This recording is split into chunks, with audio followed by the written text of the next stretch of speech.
కారం రంగు రుచితో ఉంటుంది. ఆచి మిరపపొడి అదరగొట్టే కారం రంగు రుచి. గులాబీ పార్టీలో స్వరం మారింది. రొటీన్ కి భిన్నంగా బీఆర్ఎస్ లో కొత్త నినాదం వినిపిస్తోంది. కొందరు నేతలు ఈ సరికొత్త స్లోగన్ ని పలుకుతున్నారు. బీఆర్ఎస్ లో ఎందుకు ఈ సరికొత్త స్లోగన్? ఇది దేవుడిచ్చిన సంకేతమా లేక నేతల సొంత అభిప్రాయమా? తెలంగాణ అంటే గులాబీ పార్టీ అంటే కేసీఆర్. బీఆర్ఎస్ కు సంబంధించిన ఏ కార్యక్రమమైనా జై తెలంగాణ జై కేసీఆర్ స్లోగన్ సర్వసాధారణం. గల్లీలో కార్యక్రమమైనా, అది ఢిల్లీలో సభ అయినా ఆ పార్టీ నేతల నుంచి వచ్చేవి ఈ రెండు స్లోగన్సే. కానీ ఇప్పుడు సరికొత్త స్వరం తెరపైకి వచ్చింది.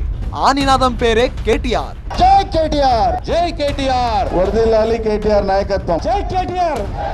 ఈ నినాదం అందుకున్నది చోటా మోటా లీడర్లు కాదు. ఉద్యమం నుంచి పార్టీలో ఉన్నవాళ్లు, పార్టీలో కీలకంగా ఉన్న నాయకులే ఈ నినాదాలు చేస్తున్నారు.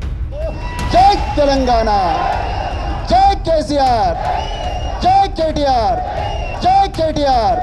తెలంగాణ, జై కేసీఆర్, జై కేటీఆర్, జై కేటీఆర్, జై తెలంగాణ. వర్ధిల్లాలి కేసీఆర్ నాయకత్వం, వర్ధిల్లాలి కేటీఆర్ నాయకత్వం, వర్ధిల్లాలి కేటీఆర్ నాయకత్వం. కేటీఆర్ నాయకత్వంలోనే పార్టీ సురక్షితమంటున్నారు మాజీ మంత్రి శ్రీనివాస్ గౌడ్. మనందరి నాయకుడు, నడిగడ్డను, రాష్ట్రాన్ని దేశంలోనే నెంబర్ 1 చేసే సత్తా శక్తి ఉన్నటువంటి మన నాయకుడు కార్యనిర్వాహక అధ్యక్షుడు కేటీఆర్ గారికి, కేటీఆర్ గారి నాయకత్వంలో ఈ రాష్ట్రం సుభిక్షంగా ఉంటుంది. పోయినాడు వాపసు వచ్చే ప్రసక్తే లేదు. మనందరం కూడా ఆనాటి నుండి ఉన్నాం, సచ్చే వరకు కూడా ఉంటాం. అందరం ఖచ్చితంగా మనం కాపాడుకుంటాం. ఏ ఎలక్షన్ పెట్టినా మనం వస్తే కనుక వాళ్ళు ఎలక్షన్లు పెడతలేరు. జై తెలంగాణ, జై కేసీఆర్, జై కేటీఆర్, జై కేటీఆర్. కవిత లేఖ బయటకు వచ్చిన దగ్గర నుంచి బీఆర్ఎస్ లో ఊహించని పరిణామాలు చోటు చేసుకుంటున్నాయని పొలిటికల్ సర్కిల్స్ లో చర్చ జరుగుతోంది. బీఆర్ఎస్ లో ఆధిపత్య పోరు తారాస్థాయికి చేరింది.